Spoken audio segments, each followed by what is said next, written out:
One more interview to get in here. Now, Amnesty International says that the legacy of racial discrimination in South African education system is still very prevalent 25 years into freedom. And children from disadvantaged areas and backgrounds still have to contend with inadequate facilities and learning materials, as well as overcrowded classrooms. Amnesty International also says that government must make more of an effort to tackle issues preventing children from receiving quality education.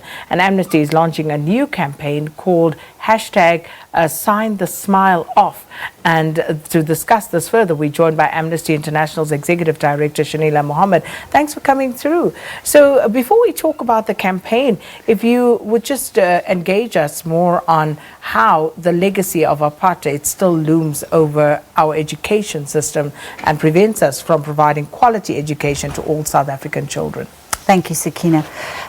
In 1953, a man called Hendrik Verwoerd decided that they were going to put into place a Bantustan education system, which was going to keep people of color undereducated. If you go fast forward now to where we are today, 25 years after democracy, we are still seeing the legacy of that. Inadvertently, we're not saying that the government is deliberately trying to keep the legacy of Verwoerd alive, but what we're saying is that, the areas that were deeply affected during the apartheid era, the communities that really were impacted on by Bantustan education system, the government has not done enough to actually unravel the impacts of Bantustan. And also 25 years on, we're not blaming Verwoerd, we're actually blaming this government. We're saying that you had 25 years to fix whatever was put into place and you didn't do a good job of it. We're not saying that there are no strides, Sakina. There are strides being made. For example, 98% of children now have access to school. But what is the good of access if you're going to get a quality of education that is not going to give you a future? Let's talk about that quality of education that you focus on. 78% of South Africa's 10-year-olds cannot read. You also say 61% of 11-year-old school children cannot do basic mathematics. Pupils at 17% of the country's schools are still forced to use highly dangerous pit latrines and other, unsafe sanitary facilities. So, how did you conduct this research and where do these figures come from? So Amnesty is a research-based organization. We get our evidence from the ground. For the past year, we have been studying the education system in the country. We've spent a lot of time in the Eastern Cape in particular, which is one of the countries that was badly affected by the Bantustan education system. And, our data really comes from a number of sources, including Amnesty sources ourselves. And, for us, if you just look at the stats that you have now talked about, you're looking at mathematics, you're looking at, the fact that a large percentage of children cannot read to comprehend. If we add a little bit more to that, 70% of schools around the country do not have libraries. So how do we get children to read? How do we cultivate a reading culture when the children do not have the facilities?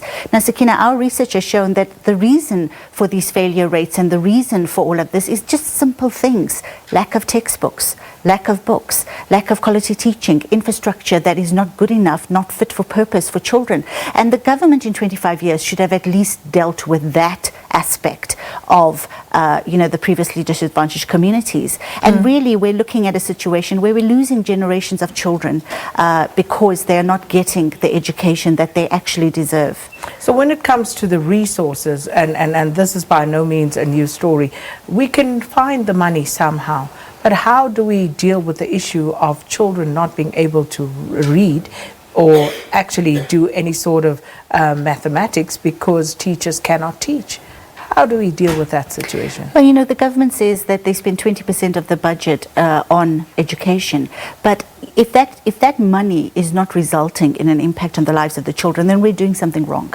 Then really we have to go back to the drawing board. And I think with this campaign, we're calling on, and you have really, and again, we're not saying that the government is not trying.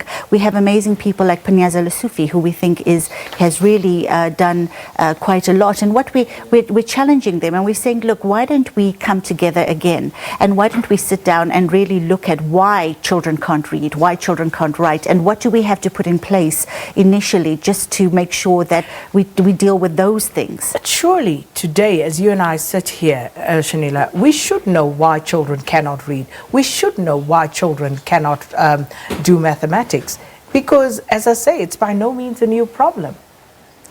Well, like I said to you, our research shows that one of the problems is textbooks. The other problems is that we don't have the quality of teaching in the room.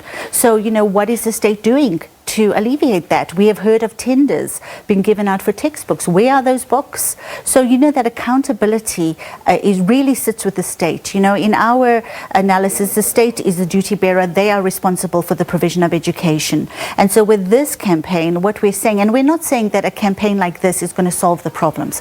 What we're saying is that in all the fighting that's taking place, in these battles against various politicians, at the bottom end of it, it's the people that are suffering. So with this, we're putting back we're saying, let's put back what's important on the agenda. Education is one of them.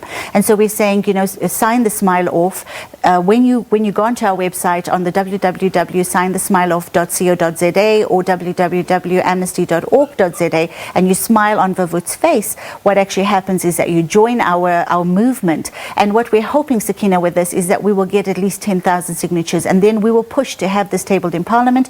We are also wanting to seek an audience with the President to say, look, as you rightly say, there's been enough research, there's been enough analysis done. The thing is, the question we need to ask is, how are you going to fix it and by when? Well, Shenilla, thank you so much. Amnesty International Executive Director Shenilla Mohammed talking to us about the hashtag Sign the Smile Off campaign. And it aims to make government aware that unless a government seriously tackles the issues that prevent children from receiving quality education, they will be fulfilling the legacy of apartheid. So we're going to leave that there, and we are saying goodbye.